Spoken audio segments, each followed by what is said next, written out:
అధికార YCP party ప్రలోభాలకు లోబడి అధికారులు తమ అధికార దుర్వినియోగానికి పాల్పడుతున్న ఘటనలు వరుసగా జరుగుతూనే ఉన్నాయి.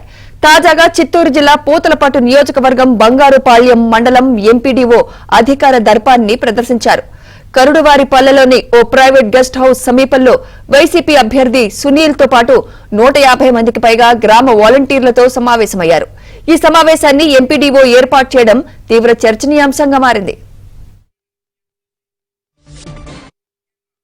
2024 ఎలక్షన్లో మన జగనన్నని సీఎం చేసి మీకు ఇంకొక గిఫ్ట్ ఇవ్వాల్సి కోరుచున్నాము. ముఖ్యంగా ఏమంటే ముఖ్యంగా 2024 ఎలక్షన్లో మన జగనన్నని సీఎం చేసి మీకు ఇంకొక గిఫ్ట్ ఇవ్వాల్సి కోరుచున్నాము. ముఖ్యంగా ఏమంటే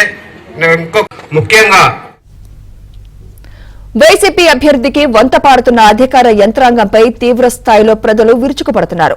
పార్టీ కార్యకలాపాలకు గ్రామ వాలంటీర్లను ఉపయోగించకూడదని సుప్రీంకోర్టు తీర్పు ఇచ్చినా వైసీపీ నాయకులు అధికారులను ప్రలోభాలకు గురిచేసి పార్టీ కార్యక్రమాలకు వాలంటీర్లను ఉపయోగించడంపై స్థానికులు మండిపడుతున్నారు.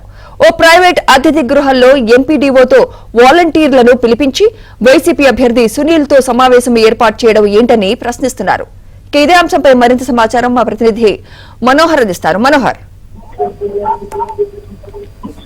సుమిత్ర, అధికార వైసీపీ అనేక రకాలంటి అక్రమాలకు పాల్పడుతున్నటువంటి క్రమంలోని ఈవేళ ఎవరైతే పోటీ అభ్యర్థులు ఉన్నారో అభ్యర్థులతో వాలంటీర్లను సమావేశం ఏర్పాటు చేసి సమావేశం ద్వారా వారు ఓట్లలో ప్రజల్లోకి వెళ్లి ఓట్లు వేయించుకునేటువంటి ప్రయత్నాలకు పాల్పడుతున్నటువంటి దానికి నిదర్శనంగా ఇప్పుడు ఇవాళ పూతలపట్టు నియోజకవర్గం పరిధిలో ఉన్నటువంటి బంగారుపాళ్యం మండలం పరిధిలో గెస్ట్ హౌస్ లో వైసీపీ అభ్యర్థి సునీల్ దాదాపు 150 మంది వాలంటీర్లతో ప్రత్యేకంగా సమావేశాన్ని నిర్వహించినటువంటి పరిస్థితి.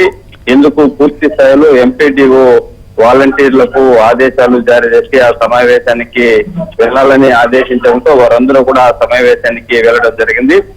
సునీల్ తో పాటు కొంతమంది వైసీపీ నాయకులు కూడా ఈ సమావేశానికి హాజరు కావడం జరిగింది. హాజరైనటువంటి నేపథ్యంలో వాలంటీర్ల ద్వారా ఏ విధంగా రాబోయేటువంటి ఎన్నికల్లో ఓట్లు వేయించుకోవాలనేటువంటి ఒక ప్రణాళికను కూడా సమావేశంలో నిర్ణయించుకున్నట్లు వాలంటీర్లకు అభ్యర్థులు చలనాలు సూచనలు చేసి ఏ విధంగా ముందుకు వెళ్లాలనేటువంటి అంశాలపైన కూడా చర్చించినట్లు తెలుస్తుంది.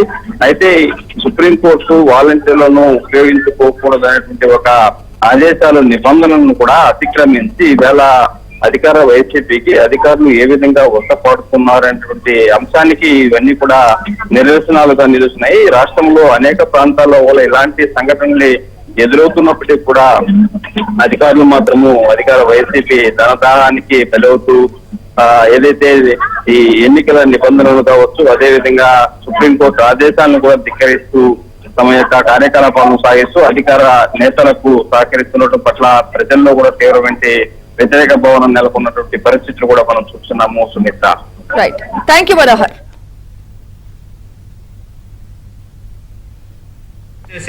మీకు ఇంకొక గిఫ్ట్ ఇవ్వాల్సి కోరుచున్నాము. ముఖ్యంగా ఏమంటే 2024 ఎలక్షన్లో మన జగనన్నని సీఎం చేసి మీకు ఇంకొక గిఫ్ట్ ఇవ్వాల్సి కోరుచున్నాము. ముఖ్యంగా ఏమంటే